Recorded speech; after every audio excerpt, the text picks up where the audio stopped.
ready. This is going to be exciting.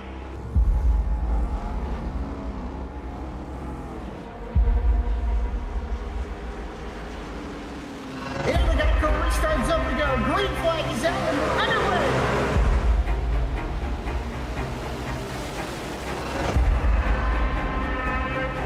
Just a few laps into this. Oh, the 37's getting loose. Oh, and he saves it. Oh, they're going 3 wide.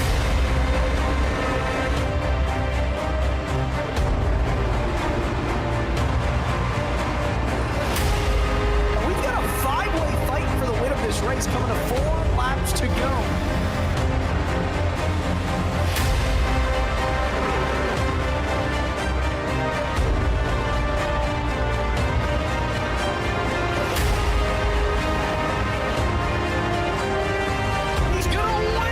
Spectacular fashion.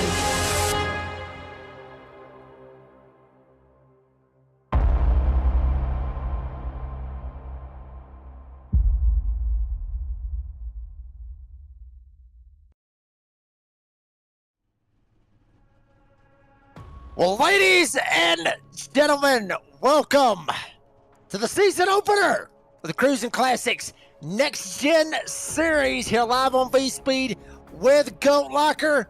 And you see it back there in the background. What does that say? This is Talladega. You damn right it's Talladega. We are live and in prime time. We're ready to rock and roll. Who's going to survive the big one and who's going to start off their season on the right foot? Good evening, folks.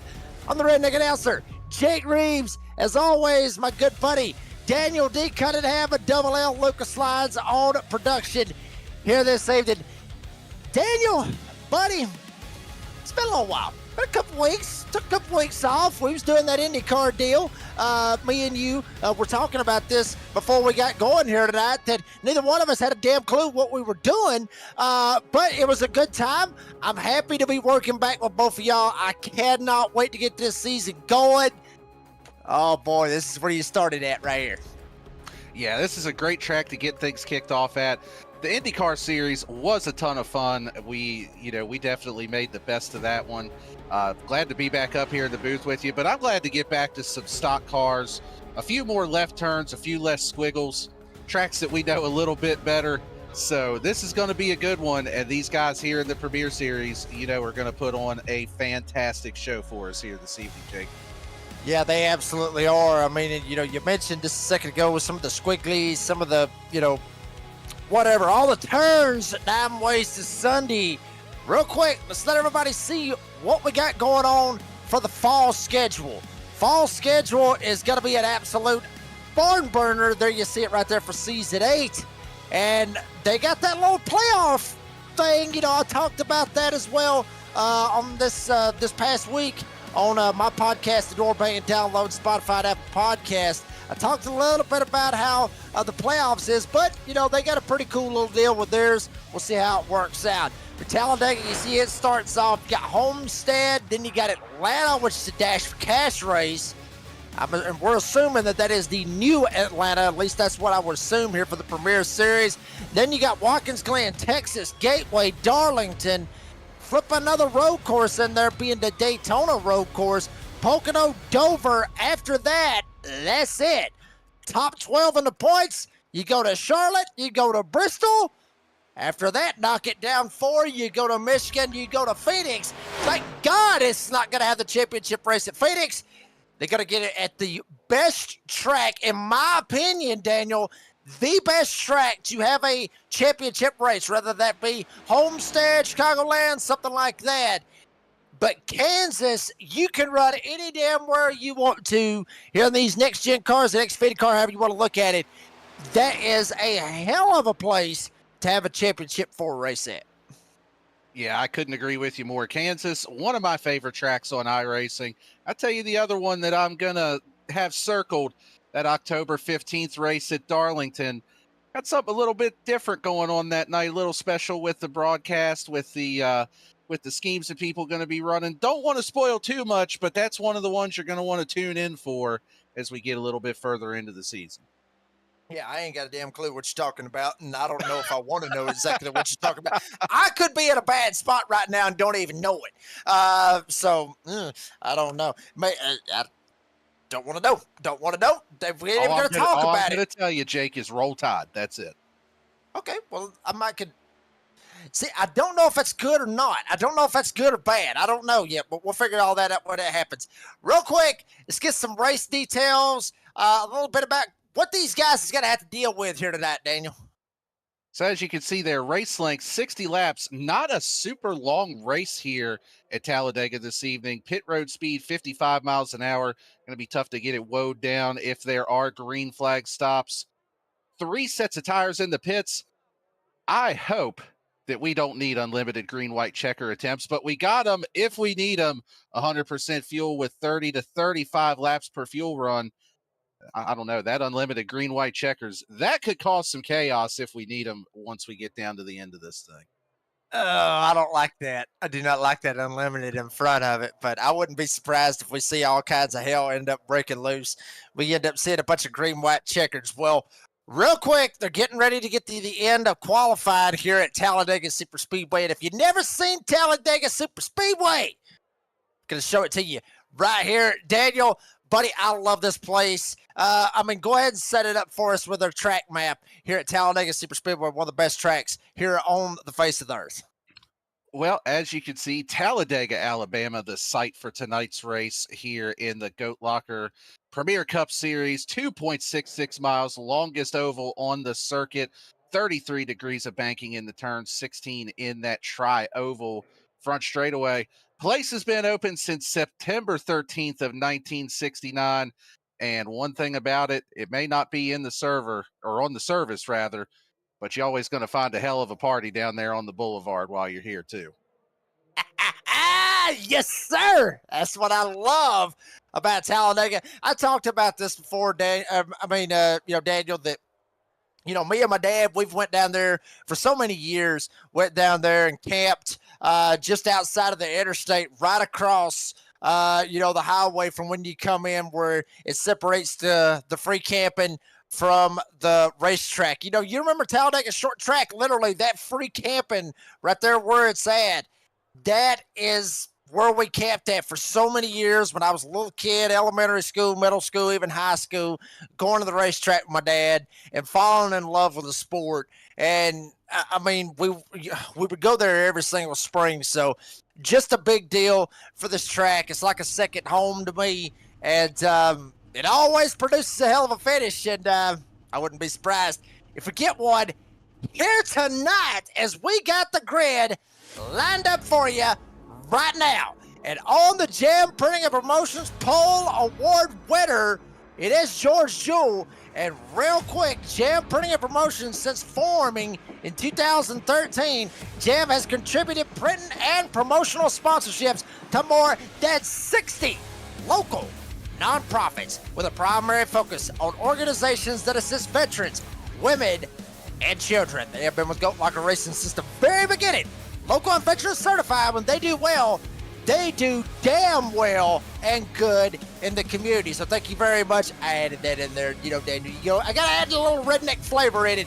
But thank you very much to Jam Printing and Promotions for their sponsorship, for the love here to Goat Locker. And as I mentioned, shouts this man on the pole, 36 George Jewell, 53.895. Got Jacob Linkey by 3/1000ths of a second. You see the times right there, 895 to 898. You can't get much closer than that. Right behind them, Tyler Justice and Timothy Wilms. Tyler Justice ran in the Lincoln Tech IndyCar Series last night. Had a decent run. We were at Sebring last night here on V-Speed. Patrick Travick and Charles Apert, they're going to be making up row number 3 with Michael Kostick and Ryan Pendleton, who ran out of gas last night in the Lincoln Tech IndyCar Series at Sebring on the last lap. Ran out of gas, thought he had a shot. I don't even know where he finished. Hell, I think he finished outside the top 10, but he'll try to make a good run of it tonight, starting from P8. And rounding out the top 10 is Jimmy Marcus and Tyler Evans. And as we take a look through the rest of the field, 11th place, Ricky Sisk. 12th place, Chuck Pegleg Feltz in that 75 car. Starting in 13th, the barbecue sauce man himself, Logan Sturgeon, with Cody Anderson to his outside in 14th. Roll it off in 15th, going to be James Kaufman, Jamie Lipke to his outside in 16th. Starting 17th, James Silvers, one of the newcomers to this series, with Matt Knights in 18th. 19th, Timothy Stubblefield, and not taking the time, starting 20th, the defending champion, Big Daddy himself, Jeremy Gardner. Cody McElwain to start 21st with Dylan Canova starting in 22nd. Alex Cruz, Bobby Germain, 23rd, 24th. And Bearded Wonder, James Goshen, he's riding all the way back there, tail end Charlie. Well, I'll go ahead and tell you this much, Daniel. I already hear Leonard Skinner playing already throughout the virtual speakers, I guess you could say. And I'm not talking about Freebird. I'm hearing Sweet Home Alabama playing. This is where you want to, I mean, this is literally the best racing that you got to get. You got to get it live right here on V-Speed, Daniel. Yeah, absolutely. And, you know, when you said Leonard Skinner, I was thinking the Freebird solo. But Sweet Home Alabama it is. Pace car off the track. Got that start-finish line down a little bit closer to turns 1 and 2. Barney's got the green flag in hand. He's waving it, and we are underway for the season opener at Talladega. Sweet Home Alabama, let's rock and roll. Cruisin Classics Next Gen Series Season 8 is finally underway. George Jewell getting the shove. Tyler Justice lined up right behind him. Patrick Travick trying to get the 07 lined up as well. Michael Kostick into 3. Everybody's starting to stack up and work their way off of turn number 2. And as we work through this first lap, you can see still 2 pretty good lines formed. A few guys trying to sort down to the bottom. See a car in the back a little bit there was trying to get down. I believe that was the 42 of Bobby Germain that was trying to get down there. But this first lap, George Jewell out in front. He's trying to set the pace here early and keep control of this field. Yeah, but he better watch his back door. Here comes Patrick Travick. Gets the run off of Tyler Justice.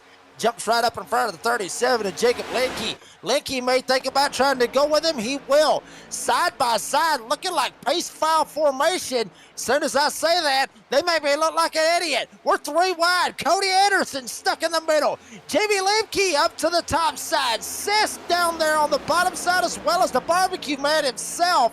Logan Sturgeon down the bottom side. For a second, they were 3 wide. They flipped back to 2 wide.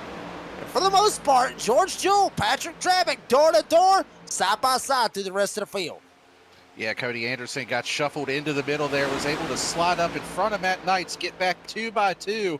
Right now, even though we do have those 2 lines, it looks like everybody just kind of, I don't want to say content to ride, but they're not really forcing the issue. Still, long way to go early on in this race, and something that we didn't really mention earlier, Jake, these drivers do not have that fast repair at their disposal tonight. So if you go out there, you flip this thing upside down and end up on the boulevard, that's it. Your night's over. You're not resetting after that. Dear Lord, that is going to be something we're going to have to really watch out for. This is kind of new, I guess you could say, if you think about it, Daniel, because when we saw them in the summer series, they had a fast repair to their advantage. To be able to burn it and use it, especially when it was the Lincoln Tech IndyCar Series, when it was Cruisin Classics Retro 87 Series, you had some fast repairs. You could burn them damn things if you needed to. Not tonight. So that might be why you're seeing a whole lot of 2-wide racing. Nobody doing anything crazy, and nobody making some desperate moves to shoot it 3 wide and try to make something happen. For the most part, George Jewell, he got that pole position. That is exactly where he's sitting at and painting that bad boy right down on the double yellow line, down in the cellar where Grandpappy has the moonshine from Granny, and he is trying to lead them all around Daytona, or Talladega, I should say. I need to get some of that moonshine, Daniel. I'm thinking up in Florida. Well, I'll tell you what, though. If Grandpappy's hiding any moonshine in the attic, Jamie Barkis and Patrick Drabick are up there trying to find it. The 2 drivers, the 2 boss men around here, up there on that top groove, trying to get that high side rolling, working together. even with about the third, now the second car in line as they try to get those two cars up there near the front. And absolutely, here we go. A little moving. Here we go. Jamie Parkes to the top side. 15. Look who's right behind him. No surprise there. 07, Patrick Dravick. Locked right on the tailgate. 37 of Lenke, who started on the outside of the front row. He'll line up behind them with Timothy Williams lined up behind them as well. Then Charles Abert back here with Ryan Pendleton. Outside lane maybe doesn't have the amount of cars that the inside lane does, but looks to me like, Daniel, to be honest with you, they're a little bit in better tight formation. You got to have the right people lined up, and everybody's got to know what they're doing, Daniel. You got to be able to keep everybody tight as you possibly can. But what's blowing my mind is, now they start to kind of space out a little bit. I mean, it really looks evened out. It's just more cars on the bottom. There's less up top. Yeah, and the one thing that I really saw that last time around, that last lap, the 07 of Patrick Dravick was doing a really nice job with the bump drafting and the pushing, especially compared to the bottom line. And you touched on it yourself, that top groove is formed up just a little bit better, even though they don't have the numbers. You can see they're starting to drift back a little bit now, Barkus, even with the third car on the bottom and Michael Kostick in that Jack Daniels machine. But that's one of the things with these next-gen cars. If you can really stay latched onto somebody's bumper, you can generate some big momentum in these cars. The side draft also seems to be really effective, but haven't been seeing guys getting too aggressive with that as of yet. Absolutely. And speaking of Jack Daniels, if you were out there on the virtual Talladega Boulevard, I believe you might have left your virtual Jack Daniels bottle over at my virtual RV. So make sure that you slide over there and pick that up before you leave out of virtual Talladega. Here they say that Tyler Justice sitting second. He's got Jack Daniels, JD, Michael Kostick lined up right behind him. Here comes Barkus, though, getting the run from Dravick, from Lenke, from Wilms. All of them lining up. Now more drivers from what it looks like back there in the back. Some of them from the bottom starting to drift up to this top side. Still 2 by 2 here at Talladega. They hit the line. Lap 8 of 60. And now this is going to get interesting. As up front, Barkus looked like he maybe was thinking about, Dravick may thought about shipping him. Go 3 wide, thought different, jump back in line behind him. Yeah, George Jewell got a little bit of a break there from Tyler Justice in the 33. It looked like George was thinking about drifting up and trying to stop that momentum of the high groove. Just wasn't quite decisive with it. Tyler letting him back in line there on the bottom. But as we say that top groove, they are starting to make a little bit of ground. But as you can see, we get about 4 or 5 cars back. They're side by side for position, running 3 wide, which is going to kill that momentum that the top groove was starting to build up. Yeah, that's something that, is going to really throw this whole thing for a wrench. Is now that outside lane is dead. It is D-E-A-D, dead. Now Charles Abert, he's stuck 3 wide back there with Pendleton up top.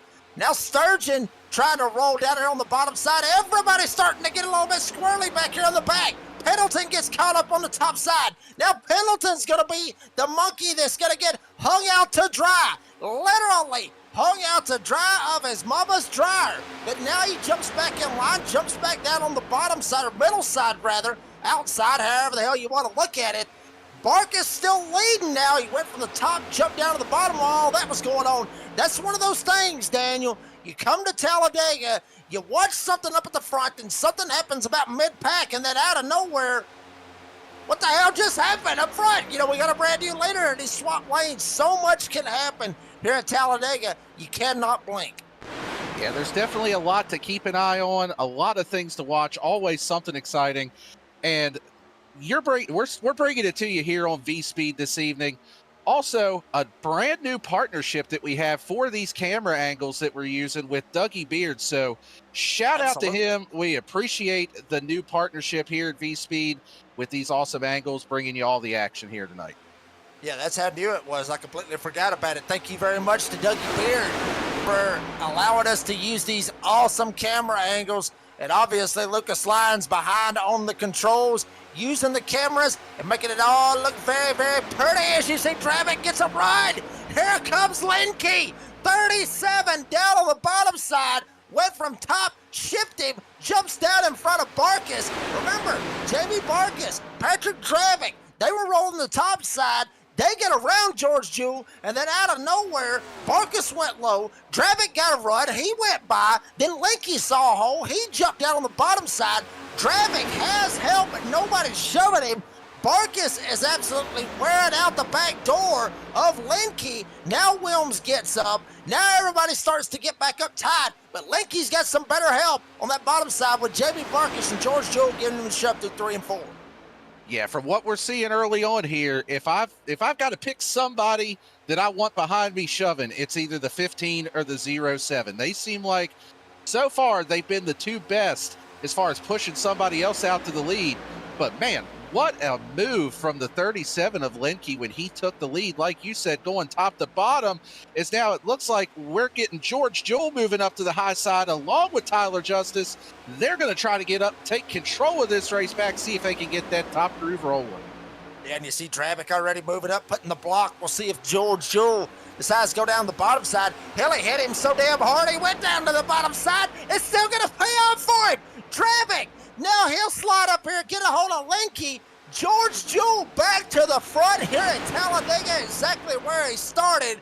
Tyler Justice lined up right behind him. Ironic enough, Justice started right behind George Jewell. Now they're back exactly where they was. Ironic enough, once they hit the line, Jewell, he started first. That's where he's running. Linke, he started second. That's where he's running. And Justice, Tyler Justice, started third. That's exactly where he is running. Not a whole lot of movement up here inside the top 5, with the exception of Jamie Barkus, who started 9, and he's all the way up to 5th. Some of you huge movers in the field is Dylan Canova. Started 22nd, and he's all the way up to 12th. You can see that a lot. But also Ryan Pendleton on the bad end of the spectrum, who started 8th, and he's all the way back to 18th. Yeah, definitely some movers here early on, as we're only 13 coming to 14 laps into this race. And one thing to keep in mind too, George Jewell, Tyler Justice, those two are teammates. They're going to work together, at least until they see that white flag in the air, and then I think it's every man for himself then. Absolutely, and Tyler Justice may end up trying to take a move. Joel might try to block, and then they may not be on the same team when we go next week. So I don't know what'll happen out of all of that. But obviously, you mentioned it, teammates. You got to have somebody that will hook up with you, that will draft with you, somebody you can trust, a good buddy, your brother, however you look at it. Have a partner with you that you can trust, and you know what the hell they're doing. But here's the problem. I mentioned that, know what they're doing, but Daniel, 9 times out of 10, you don't know what the hell anybody's doing when we're going to Talladega, because everybody will go 3 wide, 4 wide. They can hang you out to dry. You don't know what anybody's doing. So you just got to trust them the best way that you can. As you start to see a little movement on the outside. Who is that? That is the 75. Chuck Pegleg Phelps up in the top side. He's trying to get it rolling off turn 2. Yeah, Chuck doing a good job leading that. It almost sounded like you were talking about our producer, Lucas Lyons, there a second ago, saying you don't know what the hell these guys are going to do when they get to super speedways. I've told Lucas before, he scares me at these super speedways. I never know if he's going 3 wide by himself or what he's doing. So you definitely got to have some friends. You got to have some guys you trust, like you said. And right now, that high groove is rolling behind the 75 car. I've seen Chuck get it done here in Talladega a few times before. He is definitely one that I would trust to work with out there, Jake. Absolutely. He's got Save 22 on the hood, a great sponsor with Coat Locker. And matter of fact, while we're in the middle of this, before they end up all wrecking here in a second, Save 22 is a 501c3 organization dedicated to preventing suicide among veterans, active duty personnel, and first responders. Their unwavering mission extends to 4 critical pillars: shield, assist, volunteer, educate. Save, S-A-V-E, Save 22. Go check them out at save22.com. I believe that would be the website for them. And or save.vet, actually, that's exactly where the hell it would be, to be honest with you. Here we go. Joel's still holding on to the front up here. Chuck Pegleg Phelps, save 22. He's trying to save himself and get him a win here tonight. Start off his season on the right foot. Yeah, we saw a car blink a little bit on that bottom line, faded out for just a second. Believe that was the 16 of Jamie Libke. A little bit of connection issue there, but back solid in one piece. There's also a couple guys, as I was getting ready to say, a couple guys trying to get that third groove rolling. One of them ducked back into line, so still just 2x2 for now, as that is Jacob Linke up there on that top groove, all by himself. Gonna have to find a place to slot in here. Yeah, and you mentioned that just a second ago, Dana. You were talking about guys maybe trying to get a run up there on the top side, but then you may end up putting the commentator curse on them. We need to get with Lucas Lyons and see if he can get that little grid, that little points thing or whatever. How many times we end up screwing the drivers up? We've done that in the Lincoln Tech IndyCar Series. I believe you had the record, if I'm not mistaken, at Road America. You had the record. Well, actually, he had 7. Thank you, Lucas. See, he keys up in the background and try to screw with you while we're racing here. But he had 7 altogether for the Lincoln Tech IndyCar Series. I think 3 or 4 of them happened at Road America last season. So we may end up keeping up with those. And everybody at home live watching, 31 of you, thank you very much for your support. Like and subscribe to V-Speed if you get a chance. And if you make sure you get a chance anyway, but we'll have to keep up with that throughout the season, Daniel, just a little friendly bet between me and you, kind of see how we stack up. Well, I'll tell you what, Jake, since we're talking about commentator curses, what do you say we do our picks for who we think might come home with the victory here this evening? Screw it, we're already talking about it. Let's go ahead and set some people up here. Who you got that you're looking at for your pick to win tonight? You're really trying to put me in a bad spot already. Put you on the spot and make you go first. Season opener, and you already put me on the spot. I'll tell you what, give me Chuck. Give me Chuck Pegleg Phelps. Give me Chuck. You talked about it. He knows how to get it done. He's good at these super speedways. Give me the 75 of Chuck Pegleg Phelps, and if he wrecks out, it is your fault because you're the one that brought it up. Well, I'll tell you what, the guy that I'm going to pick, he's already doing better than the last time I picked him. Give me the boss man, Patrick Drabick. The last time I picked him for a win, a lightning bolt or something hit his house and his power went out or his internet went out or something. I ain't even making it up. You can't make this stuff up. I swear it's better than scripted. But yeah, so he's already made the grid, which is better than the last time I picked him. So yeah, give me the boss man, 07 to park it in victory lane tonight. Yeah, absolutely. And if something happens and he ends up screwing himself, then it's all on you on that one. With Chuck or Patrick, if something happens, it's our fault. Here we go. You saw Barkus think about going to the top side there for just a split second. Got his good buddy right behind him in the form of Patrick Drabick. Now, Chuck Pegleg Phelps to the front here at Talladega. From the top down to the bottom. Started 12th all the way up to the front. And here comes the outside trade. Here comes Barkus. Here comes Drabick. Here comes Timothy Williams. Outside lane, starting to rock and roll, baby. We're starting to get heated up off turn 2 at Talladega. Yeah, outside line definitely a little bit better formed up right now. Got the momentum, but we've got teammate battles. The bottom lane, the top 3 cars there, all teammates. And as you can see, the 07 and 15, Drabick and Barkus, also teammates. They clear. They get down in front of that 75 of Chuck Pegleg Phelps. They're going to say, you know what? We've got ourselves right where we want ourselves. Let's just roll here for a little while. And, you know, we're going to be closing in on pit stops here in about the next probably 8 to 10 laps or so. So not out of the realm of possibility that some of these guys are already thinking about, I need to get to the bottom in case we do have those green flag stops. Yeah, absolutely. When you get to that situation, you do not want to have to pit from the middle or top lane and drop it all the way down. Whoa, one truck or one car, excuse me, way back there in the back. That was Matt Knights. Got up under the fence. You saw it live right there. Kind of got up a little bit high. I will say this, Drabick and Barkus, when they went from the top and jumped all the way down to the bottom, they absolutely screwed that outside lane. They have nobody. absolutely nobody. Timothy Williams leading that outside lane was right on the back door of Dravic, and Dravic was on the back door of Barkis. Once they jumped down in front of George Jewell, outside lane just died. Williams, with help from Abert, they are at a big bad spot, and you see, like you mentioned, Daniel, everybody tucked down on the double yellow line. Nobody wanting to jump up, try to make a pass. Everybody, like you said, content to ride on the bottom side, waiting on the pit stop, waiting on green flag pit stops, like you said, here in the next 8 to 10 laps. Yeah, only 5 cars up there in that top line. Not going to be able to get any momentum with that being the case. Oh, so we got a little bit of trouble in the back. The 7 car off pace. Sounded like he came over race comms and said he actually blew up. So not what the 7 car was hoping for. One of those that was running up in the top lane, and that is going to pretty much kill the rest of that momentum that they had. Let's take a look on the V-Speed instant replay. Charles Abert tucked right up behind the 86 of Wilms. All of those guys trying to make it work, and you can see no real smoke showing out of it, but just loses all power, all momentum. And honestly, a really good job by the guys that were behind him to not cause a bigger issue there.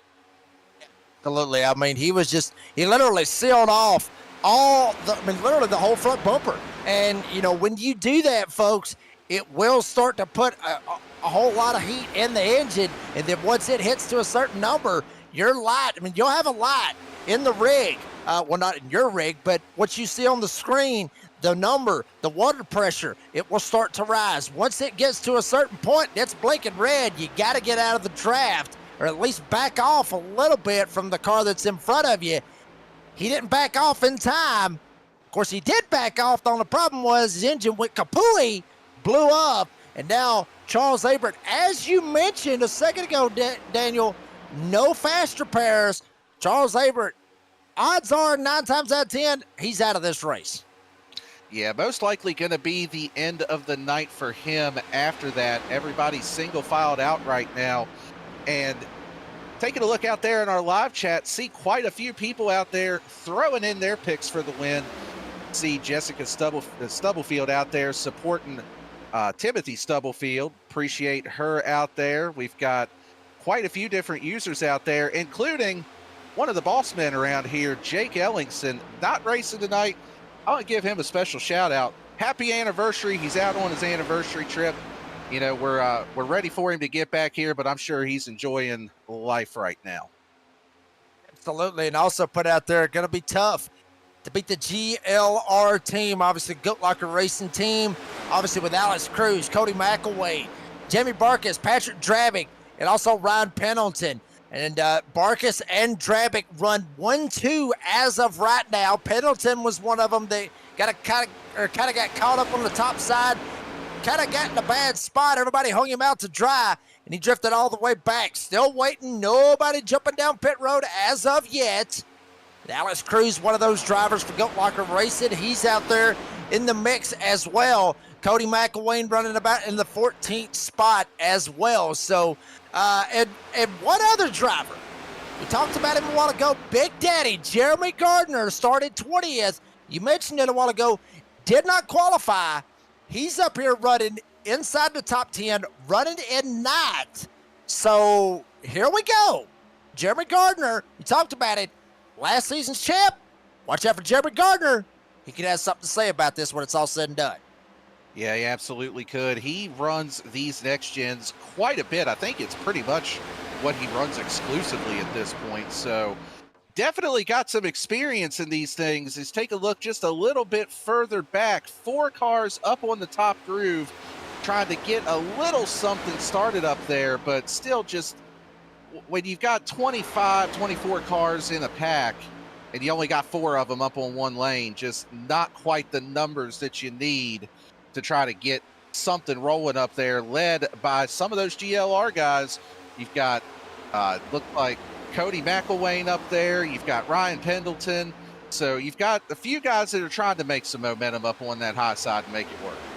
Yeah, they just ain't working out for them. I mean, literally getting bypassed on the inside lane. Bobby Germain now down to his inside of Cody McElwain. Now you start to get a couple of guys right up here in front of them. They start to poke out a line. Here comes the 20. Jumps up. Cody Anderson, he'll jump up to the top side. James Silvers, they're going to jump up to the top side. See some of these guys trying to make a little bit of headway and starting to gang up on these guys. Odds are, Daniel, when they're up on this top side running where they are running, they're not planning on pitting anytime soon because, like you said, we're looking between 33, 35 laps. These guys on the bottom, they're going to duck off very, very soon and jump into the pits. So these guys that's up top, they're trying to make some headway, try to shoot up through the field, and they're just going to let these guys go ahead and jump in the pits, and they may try to run a lap or two extra to maybe get some track position if they can come out of the pits at the right time. Yeah, that's a good point that you make, Jake. So one of the things with trying to do green flag pit stops here at Talladega or even Daytona too is you got to have friends. You got to come in a pack. You can't come by yourself. If you do, you're just going to lose too much time when you go back out on the track as far as just not having the draft or anything like that. So if you have too many drivers duck down on the pit road at the same time, though, you just start running over each other, checking up too much, bleeding time, basically. So you're almost a little bit better off if you see 10, 15 cars pulling down at the same time. Get up on the high line, get you a little bit of momentum, pit one lap later, you can gain some of that track position back, like you mentioned. Yeah, 9 times out of 10, if you go in there and you pit with about 15 of them, odds are you get caught up in a wreck. Ask me how I know. Here we go. Anderson up top, still waiting. Nobody jumping down pit road as of yet. James Silver's still trying to follow him as well. But up front, Jamie Barkis, Patrick Dravick, Chuck Phelps, George Jewell, Tyler Justice. That's how they run for the top 5. Rest top 10, Michael Kostick, Ricky Sish Jr., Cody Anderson. Mention it, Cody Anderson. Hold the phone. Wait a minute. Anderson jumps up in front of James Silvers. He was up there running up there. McElwain right behind him. Maybe starting to put a little pressure, make something happen. Now Kostick thinks about it. He jumps up in the top side. Just when we thought everybody was going to ride around and wait on pit stops, they make us look like a bunch of damn idiots. Here they go on the top side trying to get a run and maybe get up here and challenge with Jamie Barkis and Patrick Dravick. Yeah, Michael Or maybe Kostick not. up there. Nope. Now they are going to prove us right. They're going to come down pit road here. Really good job by the field as you see some tire smoke from the 36 and the 33. 2 teammates there talked about it. It is hard to get onto this pit road when you're out there used to running 180, 190 miles an hour in the pits. But it looks like on that pit cycle, we do actually have 2 black flags. George Jewell and, I hate to say it, Jake, Chuck Pegleg Phelps, both with black flags as they entered pit road there for speeding. One of our picks is not going to be happy with that broadcaster curse. Yeah, thank you. Thank you for pointing that out, Daniel. I really much thank you for pointing that out. But we'll see what happens when the rest of them decide to duck down, jump into the pits. Couple of them behind them starting to ease down. But the front 5, they decided to stay out. Barkis, Dravick, Kostick, Anderson, and Silvers, they stay out on the racetrack. Pendleton has got up here with his teammates, with Cody McElwain, Alex Cruz. All 5 drivers, 1, 2, 3, 4, 5, are Goat Locker Racing teammates. That being Barkis, Dravick, McElwain, Pendleton, and Alex Cruz. They wanted it like that. They wanted to time it out the right way to get down there and get themselves lined up like they're doing. And they put this, they literally got it to the T right here, Daniel, to get yourself lined up. I wouldn't be surprised to see him jump down pit road here in a minute. Yeah, they've done a really good job linking up and getting together, all 5 of those drivers. And you hit the nail on the head. Here they come down pit road. See if they are able to get in cleanly. They're going to bring a few other people a little bit farther back. Looks like Kostick, Stubblefield, and James Kaufman also coming down with the GLR guys here. Matt Knight's a little bit further back. So a little bit more pit cycle going on. We've still got 2 teammates up there and running first and second, and Anderson and Silvers that have not yet made their trip down pit road. So a little bit of a strategy play out of those 2. And, I've raced against them in a few other series. And one thing that I can tell you, they are always thinking strategies between themselves and another member of their team that usually comes in and helps them with spotting and everything. So they're usually on top of that. Be interesting to see when they do decide to come down pit road here. Catch Fence Corey out there in the live chat. Sad I missed this race. Well, hopefully we'll see you when we get back at it next week for round 2 of the Next Gen Cruisin Classics Next Gen Series, being at Homestead next week. So hopefully we'll see you next week. Catch Fence Corey.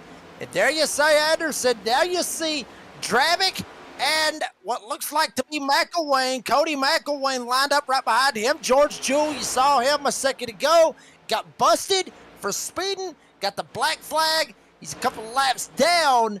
And if cautions come out and all hell ends up breaking loose, we could get lucky dogs. We could get wave around. So they're not out of the woods yet, Daniel. But for the most part, it looks like everybody's kind of spread out here at Talladega. It's maybe kind of that old school Talladega field that we're seeing right here. Everybody just kind of spread out. This has the potential, just past the halfway mark, this has the potential to go green all the way. Yeah, the pit cycle's definitely broken the field up a little bit here, even between some of the drivers that pitted together. You can see Dravick and McElwain right on each other's bumpers, but then you look a little bit further back, they also pitted with Cruz, Pendleton, believe there was Tyler Justice was in that as well. So, it's a little bit different with what people do on their pit stops here. Some people will elect to take tires. Some will just do fuel only. Some may take a full load of fuel. Some may just take partial. And that's part of what leads to these differences in the field spreading out a little bit here. As you can see, another black flag. This one for Cody Anderson in the 20 for speeding. So another driver that is going to be hit by the police out there with the radar gun as we go through this green flag cycle. Damn shame on that. And you mentioned a second ago, how everybody might get spread out a little bit as far as how they pit. It could be all those factors. It could be that maybe they spilled their beer while they was waiting and the car dropped. They spilled the beer. They got to pick it up. Oh, hell, I got to go. Everybody's gone. So, it could have been in that situation. It could have been in that particular situation. Real quick, while we've got the opportunity, looks like it might get spread out a little bit. We're going to go side by side. You are not going to miss a thing here at Talladega. Let you hear from some of our great sponsors here with Goat Locker. We're going to go side by side. You ain't going to miss a thing, but it'll give us a second to rest our voices. We'll be right back.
Superior quality, ultimate protection, and the highest level of craftsmanship.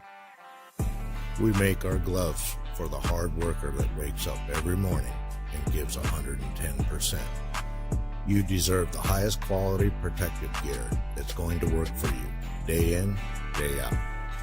We know it can be tough deciding what companies to trust for your hard-earned money. It's all in our name. We've mastered our craft to help you master yours. We make our gloves rugged, durable, and designed for you. Whatever the job is, we have you covered. We are your glove station.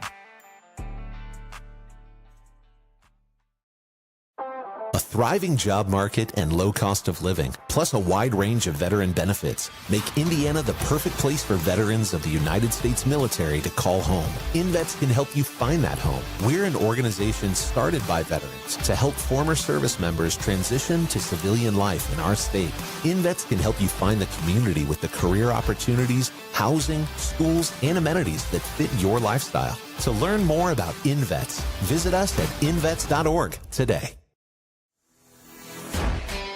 And folks, we're back here at Talladega. You didn't miss a thing. You see Tyler Justice and company starting to catch up Cody McElway and Patrick Drabick. And also, this being the Cruisin Classics Next Gen Series, obviously got to give a little bit of love to the title sponsor of the league. Real quick, Cruisin Classics, located in Columbus, Ohio. Cruisin Classics has a beautiful 56,000 square foot showroom filled with hundreds of unique automobiles. There is something for everybody.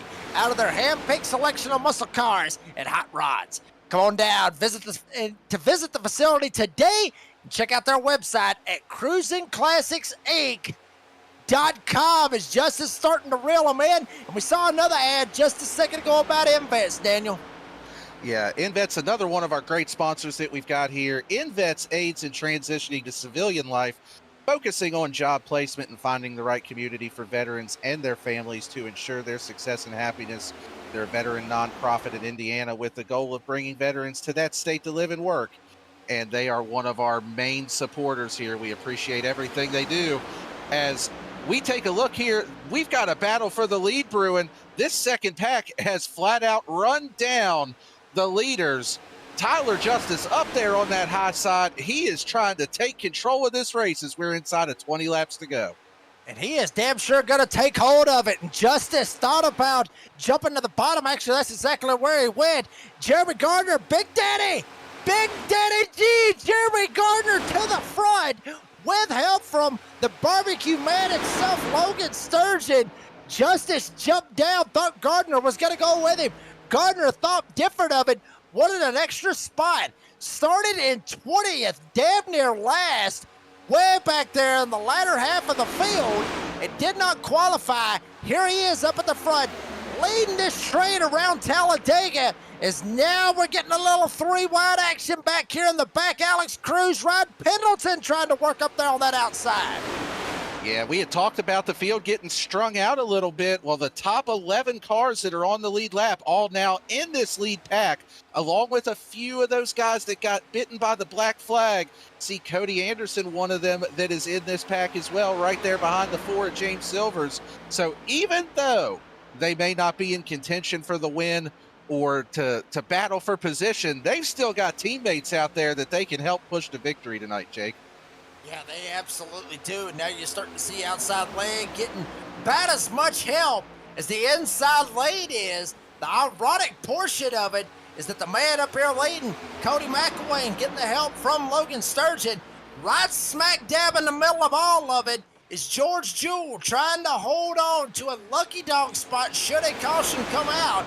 And odds are, 9 times out of 10, Daniel, if they start getting up here, getting a little pushing, a little shoving, a little rubbing, and a little door banging, all hell's gonna break loose with everybody packed up tight right here. Eventually, we're gonna have a big one. The cool thing about it is that there's 11 of them now, really count 12 with George Jewell in the middle of that. There's another pack about 13 seconds back, just now crossing the start-finish line, led by Timothy Williams. You see it on your screen. Ricky Sish Jr., Bobby Germain, Timothy Stubblefield, Stub Nation in the house with Jamie Lemke, Dylan Canova, and Jacob Lenke, who started on the outside of the front row. They are back here 13, 14 seconds back on your screen. They're not in position to get caught up in a big one if it happens up here in this lead pack. Yeah, they may not be in a bad spot, to be completely honest with you, Jake. They're far enough back that if the big one does happen, they're going to have plenty of time to check up, react, and they can just drive right on around everybody that's flipped upside down, got wheels missing, and everything else. So not where they want to be, but they might be where they need to be instead. As we take a look back up front here, top 4 cars in that bottom lane have cleared that top lane, still led by the 6 of Cody McElwain, trying to make a little bit of ground up there. And one thing about it, so you can see now, it looks like Michael Kostick actually jumping up to lead that top lane. As we get closer down to the end of this race, the pushes are going to get more aggressive. The side drafting is going to get more aggressive. They're going to see that checkered flag possibly in their grasp, and they're going to do everything they can to try to get it. Yeah, and eventually there will be more drivers to jump up there on that top side. Think about Patrick Dravick back there in the 07, sitting in the 3rd spot with James Kaufman lined up right behind him. Will Dravick jump up in front of the 3 of Michael Kostick, or will he decide to stay down on the bottom side? McElwain being his teammate with Goat Locker Racing, Dravick may think about it, jump up to the top side. You better think pretty damn quick, because the 3 is coming door to door with James Kaufman. That is the first battle for, literally the first battle ever. The front 3, now 4 if you count George Jewell, the lap car. Front 4, single file. Michael Kostick, hold on to that damn thing. McElwain wearing him out in the corners. Kostick almost lost it, but now McElwain trying to hit him straight. Get this outside lane moving and get up here and try to challenge Big Daddy G, Jeremy Gardner. Yeah, Cody McElwain doing everything he can to try to build some momentum up on that top groove. And I'm with you. I was a little surprised that Patrick Dravick didn't jump up there. You mentioned George Jewell in that 36 a lap down. He's teammates with those top 2. He's running with them. He's going to try to help them out at this point. Since he's not in contention for the win, it's going to be really hard to try to get around 3 drivers that are going to be working together for the majority of this. But as you mentioned, that's not a teammate of Patrick Dravick up on the high line. His teammate's second in line. So the Goat Locker Racing guys still in this, still got a chance, but not quite as formed up as what we saw before the pit cycle. Yeah, absolutely. And now you're starting to see a little bit of movement slipping back. Kostick had momentum, had help. He ain't got nothing now. As now you see Chuck Pegleg Phelps coming around. He's got to go a lap down. He's already 1 lap down, matter of fact. He's going to get bypassed now by George Jewell. So Jewell's still sitting in that lucky dog spot. Pegleg holding up progress up on the top side. When the car pulls out, it's Logan Sturgeon, 26, but still outside lane is straight up dead at this point. I honestly think, Daniel, at this point, everybody's down on the bottom side. They're going to save their stuff because remember, no fast repairs. There is no fast repairs. I think everybody's waiting until about 5 laps to go, and then everybody's just going to gas up, take it to the top side, and just see what happens. And you very well may be onto something here. At this point, you're down this close to the end of the race, just outside of 10 laps to go. Still got plenty of time to make something happen. With it not being a huge pack up there at the front, you don't have to start making those moves super early. And one thing with the next gen is, if you can get a few cars lined up, get those aggressive pushes going, you can make some ground, as we've seen multiple times tonight. So, yeah, I'm with you. When do you jump out of line and try to make that move? I think that 5 to go is going to be the magic number. That's exactly what I'm thinking. If not that, at least with 3 laps to go, you want to make sure that you give yourself enough time to make it up to the front. Remember Daytona? This past Saturday night, Ryan Blaney went from 13th all the way up to the front. Granted, he used up Cole Custer. He used him like old dish rag you want to throw away. But still, it worked out. Blaney got the win. Got to give yourself a little bit of time. There's still a lot of laps on the board. Don't throw your hand away too early. McElwain jumps up. Got teammate Alex Cruz with Goat Locker Racing lined up right behind him. Ryan Pendleton lined up as well. So 3 Goat Locker Racing guys lined up. Dravick running 4th in line, right in behind George Jewell on the inside lane.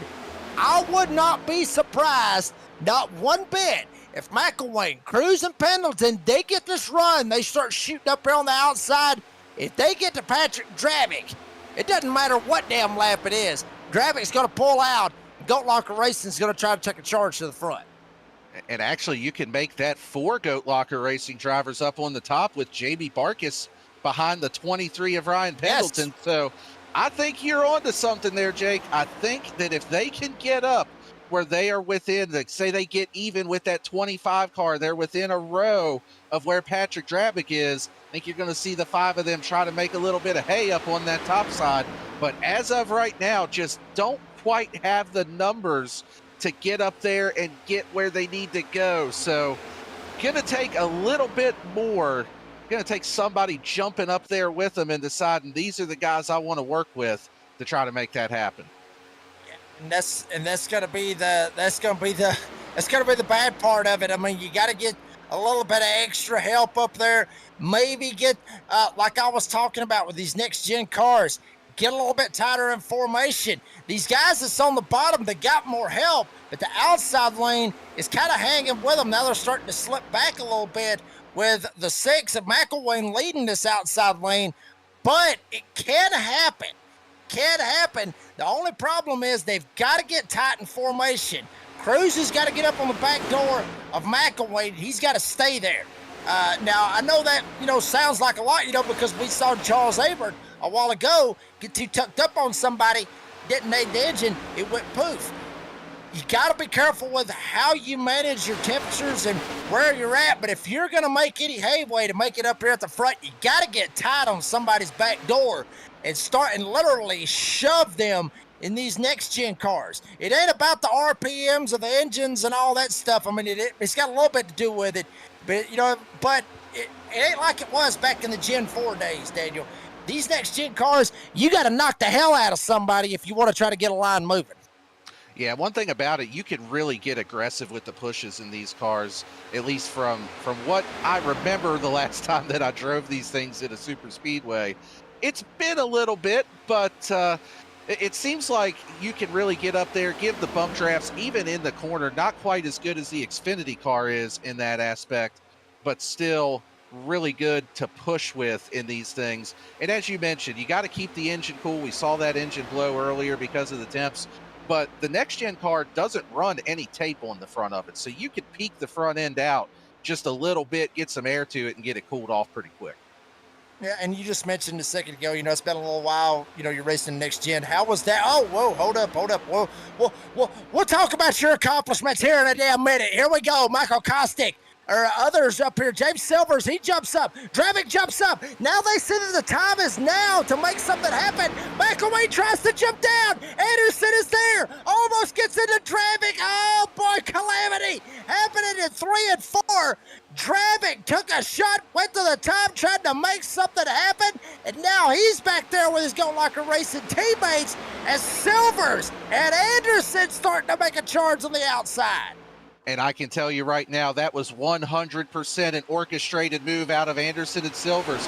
Teammates, they wanted to work together. Anderson a lap down. He's basically the buffer between James Silvers and those Goat Locker Racing cars. The 5 Goat Locker guys say, I don't care what you're trying to do. We're going to go to the high side, shovel that 20 to the middle, and they are going to take that spot, get him to the back of the pack. Now Patrick Drabick up on the high side, pushing James Silvers, and that's Logan Sturgeon jumping up in front, trying to take advantage of the momentum.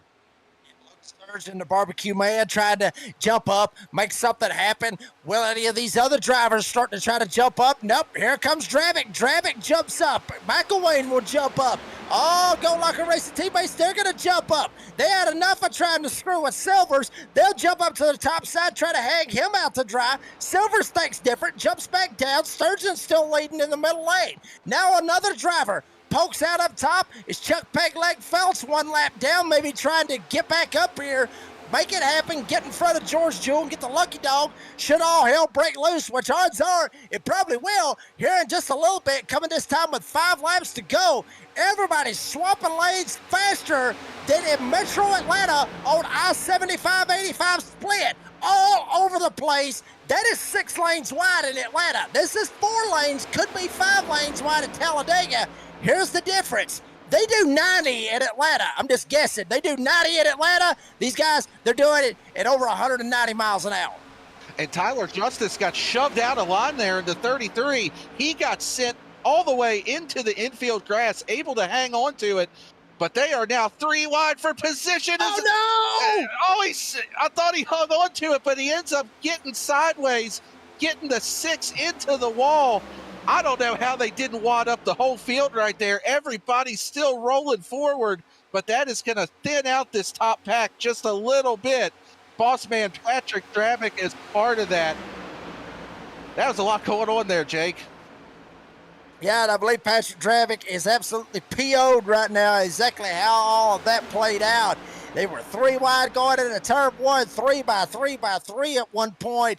Somebody jumped down in the middle lanes. They might have slid up. Dravick might have come down. However you want to look at it, contact was made. Dravick goes to the back, and he will have to live to fight another day. As Dravick, 2 seconds, way back here all by himself. But up front, you mentioned Tyler Justice. He got knocked out of the way. Way back here is Tyler Justice. But up front, Jeremy Gardner with one man right behind him. The lucky dog, if a caution would have come out, George Jewell would have got the waiver out. Michael Kostick in the 3, trying to hold off James Silvers. Logan Sturgeon, Ryan Pendleton still in this mix with J.B. Barkis. So Go Locker Racing guys, some of them still up here in this mix. But for the most part, most of them is out of this damn thing. But there is a couple of them still up here in the fight. They still got a few of them up here trying to make something happen with Pendleton and Barkis leading that top line. Getting a little bit of momentum now. See if Kostick decides to jump up in front of that top groove. Looks like he's going to stay put for now. Pendleton able to pull even with the 4 of James Silvers, but didn't have J.B. Barkis really tied up behind him. Not quite able to make anything happen as Logan Sturgeon thought about jumping up there, thinks better of it, gets back down to that inside lane. Just don't quite have the numbers up top that they need just yet. Yeah, now honestly, it kind of looks like unless some kind of chaos happens or somebody makes a move right here, makes something happen, Big Daddy G, Jeremy Gardner's got this sucker in the bag. George Jewell still holding on, down right in behind it. Here we go, moves being made. James Silvers comes to the line. Everybody hits the line. White flag, bell lap for Season 8 of the Next Gen Cruisin Classics Next Gen Series with Go Locker.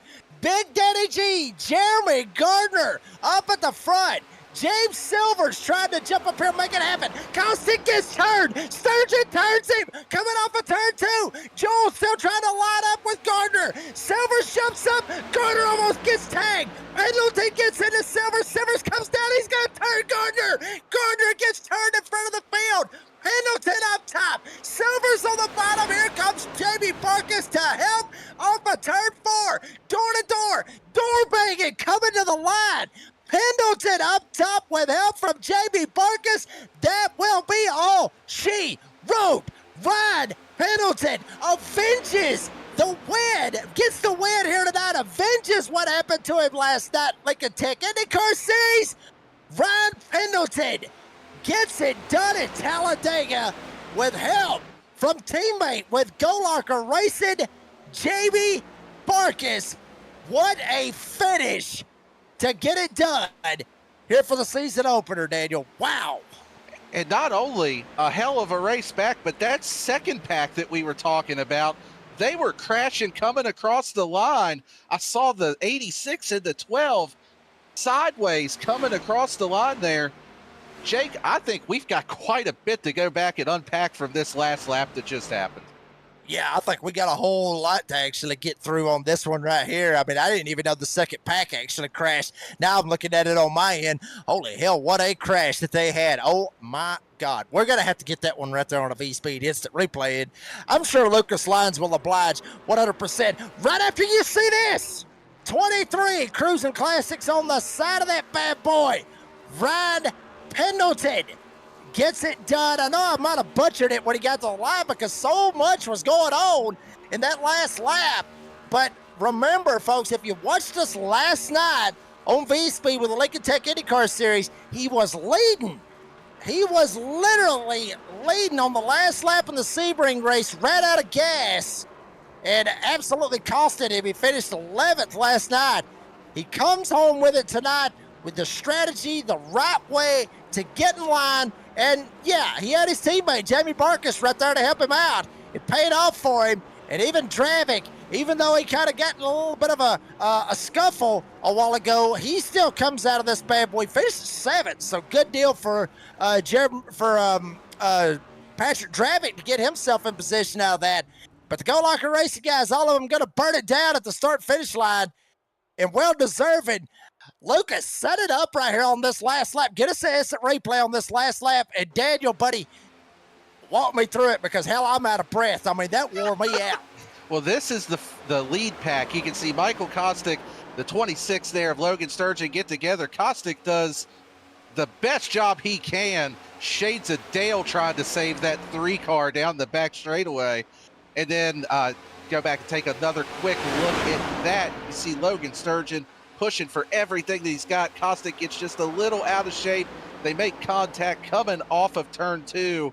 Kostick doesn't make contact with the wall, but then as that's going on, Jeremy Gardner tries to block the 4 of James Silvers. Silvers back to the inside, turns the 57.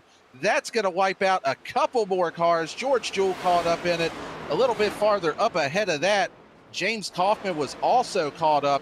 This was the second pack that we were talking about. This pack, I think they realized, hey, we can get a top 10 out of this deal with the carnage that took place in front. You can see one car down on the apron. That's the 16 of Jamie Lipke. They're 3 wide, 4 wide, using every lane that ain't a lane, putting on one heck of a battle as they come back to the start-finish line here through the tri-oval. And I didn't catch what exactly happened. Oh, there was a slow car that they were trying to avoid, and I think just about every one of them ended up in the wall coming across the line sideways. Jacob Lenke, hard hit to the right front. That's going to require a trip to the virtual infield care center here. Take a look on board from Jamie Lipke's point of view to see exactly what she saw as they got through this wreck. All she's seeing is tire smoke, and at that point, you ain't lifting until you cross the line. Good Lord. I'll say this. 60-lap race. We didn't see a whole lot happen for what, about 59 laps? When it hit 60, damn it, we saw it all right there. Literally, we saw it all the way through the field. You can't beat any of that right there. Well, folks, while we got the opportunity, go ahead, we'll jump away. Let's hear from some of our great sponsors. Go to commercial break. Bring you right back for podium finishers. Our thoughts, get you lined up for the next race at Homestead next week. We'll be right back. Stay with us.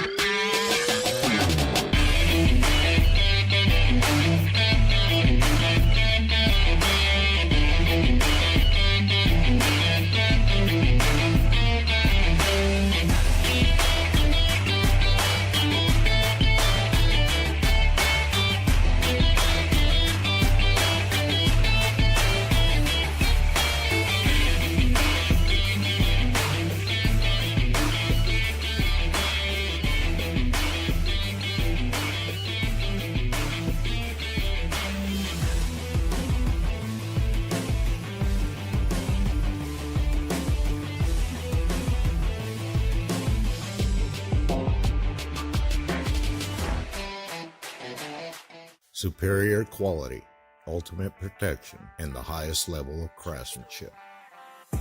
We make our gloves for the hard worker that wakes up every morning and gives 110%. You deserve the highest quality protective gear that's going to work for you, day in, day out. We know it can be tough deciding what companies to trust for your hard-earned money. It's all in our name. We've mastered our craft to help you master yours. We make our gloves rugged, durable, and designed for you. Whatever the job is, we have you covered. We are your glove station.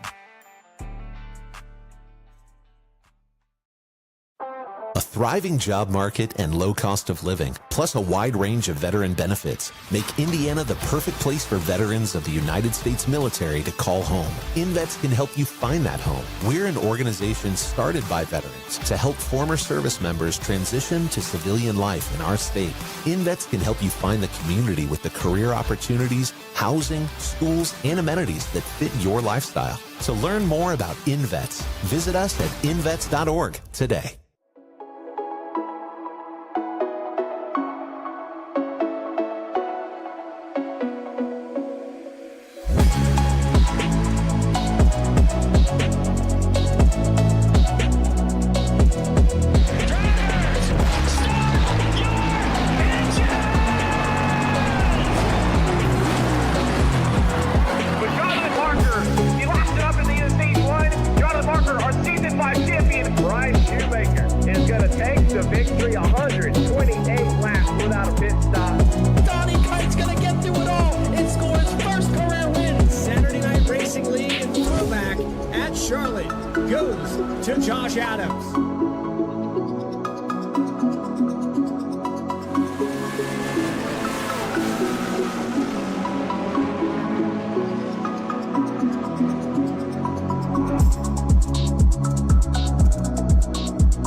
Well, folks, we're back here live. Talladega Super Speedway, 2.66 mile party grounds, Central Alabama. Ryan Pendleton gets the win. We'll see your race results live here up on the screen. Ryan Pendleton gets the win, started 8th. He ends up finishing 1st here this evening with, obviously, help from his teammate with Goat Locker Racing, Jamie Barkus. Got him the shove right there coming off of turn 4. Got him clear. Barkus will oblige, and he will come home with 2nd here this evening. James Silvers, big mover in the field, started 17th. Comes home with 3rd here this evening. Logan Sturgeon, barbecue man in the house, finishes 4th. And Big Daddy D, Jeremy Gardner, he had it going through 3. And then he didn't have it through the middle of 3 and 4, but still comes home with a top 5. James Kaufman rattles off or gets P6. Patrick Drabick finishes P7. Big man, or the big man, the boss, the legend, the myth, I guess you could say. Alex Cruz finishes 8. Dylan Canova finishes 9th. And Stub Nation, Timothy Stubblefield rounds out the top 10.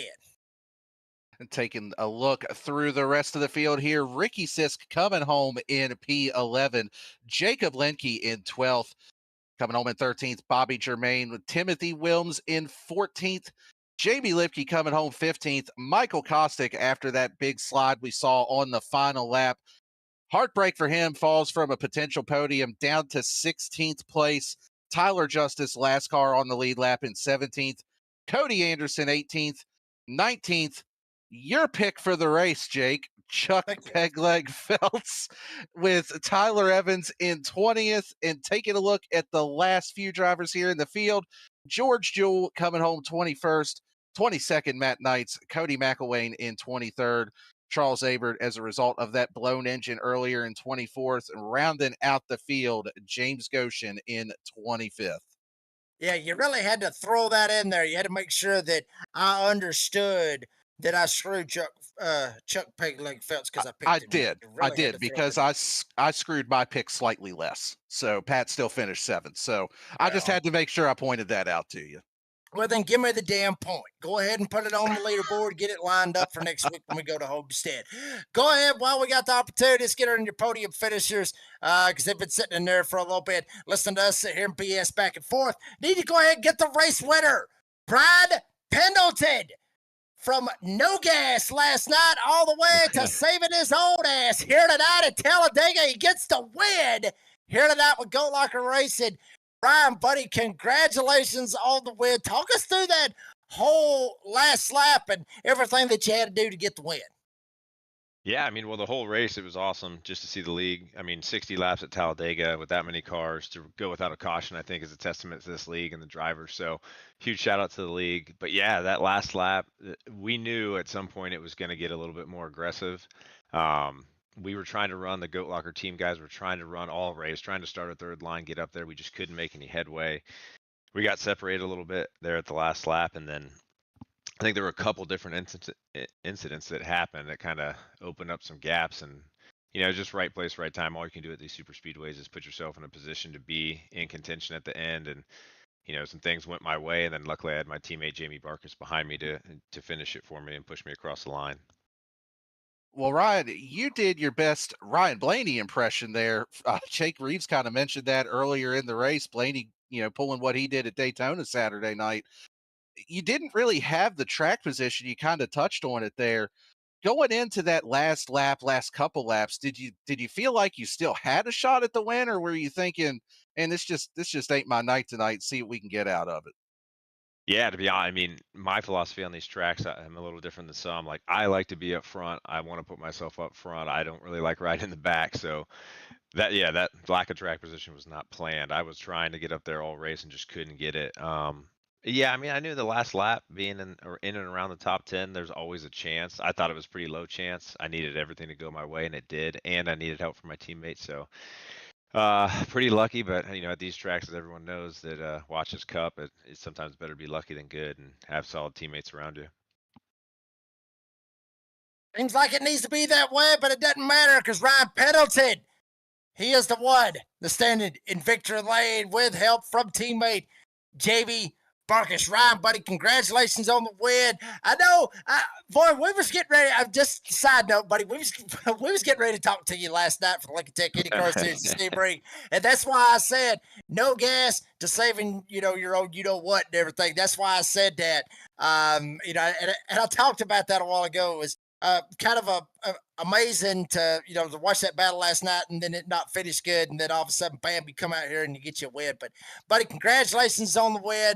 Thank you for your time. And before we let you go, thank your sponsors and any shout outs. Yeah, no, I appreciate it. So new crew chief tonight. It worked out for the fuel. But yeah, as always, everyone that supports Go Locker Racing, from you guys at V Speed to all the people that tune in and watch, all the drivers and people behind the scenes. But huge partners. We have Lincoln Tech, Save 22. Of course, this series is Cruisin Classics and Nasty Sports Bar and Grill, which that's who my primary sponsor is. So awesome to open the season and get them in victory lane out of Columbus, Ohio. And Indiana Department of Veterans Affairs are just a few of the many partners we have at Goat Locker Racing. So we have a lot more coming up this season. We're excited for. We got some special events coming up. So excited for the league. Appreciate you all again. And then huge shout out to my teammates tonight. I know we were missing Jake Ellingson, but we damn near had the whole OG Goat Locker team back together, and that was fun. So appreciate it. Chief only had one race, and it made it happen from literally probably bagging groceries all the way to a winning crew chief. Ryan Pendleton gets it done at Talladega, starting the season off right. Ryan, buddy, appreciate your time. Congratulations on the win. We'll see you at Homestead next week. That was Ryan Pendleton. Gets him the win here tonight. Well deserved. We'll go to the second place finisher, who was, I guess you could say he wasn't selfish. He was not selfish tonight. Team first. And got it done. Jamie Barkus coming home with second here tonight. Jamie, buddy, that last lap. Dear God. I mean, we didn't even know it, but hell, they were wrecking for 10th coming to the line. We didn't even know it until Daniel told me about it. We went back and looked, and we were like, damn if it wasn't. But JV, buddy, that whole last lap right there, just trying to maneuver to get Pendleton up through there. Just talk us through that whole process and how you were feeling and just trying to calm your nerves and everything. There wasn't any calming the nerves. That whole thing, probably last 10 laps was intense, big time intense. We were back there trying to figure out how we were going to make any ground. We had, I think, 4 of us lined up together, teammates, and we couldn't do anything. And then, the jockeying started, and, we started making a little headway, and man, I just had to kind of steal a Kyle Larson line here. All I had a view of was Ryan's back bumper, and where he went, I went. And when they, I think they turned there, Jeremy got turned on that last lap, and I said, Brian, just keep going, stay in it, and I'm not lifting. So it worked out. glad we got the win for Goat Locker Racing, and I'll take second in a plate track any day. Well, really solid run. You and Ryan Pendleton did a great job staying hooked together there. I'm going to put you on the spot and ask you this. When you're coming through the tri-oval, you know that there's really only 3 of you there pushing your teammate out to the lead. Did the thought cross your mind, you know what, the hell with this? I'm going to jump up and try to get around both of them? You know the answer to that. I am not, ain't no way in hell I was leaving his bumper. Look, it don't matter whichever one of us is out front with the GLR cars. We are going to stick together and we're going to get the win for the team. It don't matter who it is that's out there front getting it. The man called it. Jamie Barkis, team first, baby. Get it flying, get it, make it happen. Jamie Barkis gets second here tonight, buddy. Congratulations on second. Appreciate your time. And before we let you go, you got any sponsors or any shout outs? I'm going to start with you guys up there in the booth with V-Speed. Y'all do a great job. It's been a great start to this season. All 3 nights, I'm sure you guys were just as phenomenal as the other 2. So thanks to you guys for what you do. Got to thank Jam Printing Promotions, Cruisin Classics, and Alexander PCs. And of course, I've got the Glove Station car going tonight. So glad to have them on board. And I also got to thank my smoking hot wife for allowing me to do this too much during the week. So thanks you guys again, and look forward to next week. Absolutely. Jamie Barkis comes home second here tonight, buddy. Appreciate your time. We'll see you at Homestead next week. All right, guys. That was Jamie Barkis. Had a good little run right there. Made it happen. Did what he's got to do. It made it happen here this evening. We'll go to third place finisher, which is a new name here in Goat Locker, number 4, James Silvers. One of the biggest movers in the field, mind you, here tonight. Started 17th, finishes 3rd. James, buddy, talk us through that whole last lap, because there was the whole Jeremy Gardner deal, and then you're trying to side draft Paul Pendleton back, and I mean, just there was so much going on around you through that whole last lap. We tried to cover it a while ago, but I mean, hell, honestly, it was hard to keep up with it. Yeah, that last lap was, that shit was about something else, to be honest. We just come. I got a good run, and I knew we was going to try to push with it with about 2 laps to go, and the bottom was just working. I mean, if y'all can see it right there, I mean, the top was trying to go, but it wouldn't really go unless the bottom really checked up really hard. But I mean, I got a good run, got pushed out of the way. I think, I don't even know who pushed me, but they got up on me and pushed me a little bit too hard, and I was like, well, I'm just going to, I guess, sit right here. And then all of a sudden the middle line started working, and I was leading on the outside. Next thing you know, I was fighting for the win. So, yeah, on that last lap, I was just giving everything I got. And I'm sorry for the 57. I know, I guess he a little bit of a late block, but I mean, hate that his race ended the way it did. But to be able to fight against them boys, I didn't even know that they were teammates. He was telling me that after the race. I said, if I'd have known that, I might have side drafted you a little bit harder. But I knew once they lined up like that, I was just sitting there and I was like, well, 3rd place ain't a bad way to make my debut in this league. So we'll take 3rd. And James, you kind of touched on it with what's going to lead into my question, being your first points race that you've run over here in Goat Locker. Did you really have any kind of like goals that you wanted to accomplish tonight for a first race? And if you did, do you feel like you kind of hit those, or are you just trying to kind of ride things out with as chaotic as Talladega can be? Well, you know how I am, Daniel. Well, you know how I am. I always like to try to finish the best I can every race, but I came into this league, looking for some new cup competition, because this other league that we do, it's kind of taking a break from cup cars, and I've been racing for the past 2 years, and I don't want to get out of the swing of things and stuff. So Cody Anderson helped find us, and Jamie Barkis and everybody there, and helped us get us in the Goat Locker. And I just wanted to come out with Cornerstone tonight and make a good debut. And I mean, 3rd place is about, I mean, that is a pretty good debut for for the whole team. I mean, and not just that, like the entire, everybody in the field. I mean, we went from the first lap to lap 60 without a single caution. I mean, I'm impressed, especially for Talladega, because you know how these plate races can be, especially getting towards the end. And for nobody to have a caution in them laps, man, the racing here is I like it. It's pretty good. Absolutely. I mean, it's like I said, all hell ended up breaking loose one time, and it was on the last lap. The only thing is it happened about 4 different places at one time. But anyway, James Silvers, buddy, congratulations on the 3rd place finish. Appreciate your time. And before we let you go, you got any sponsors or any shout outs that you want to thank? Yeah, I'd like to shout out GLR for bringing us on. They are a big old league. They've got a bunch of drivers with a bunch of different series. If you don't know about them, check them out.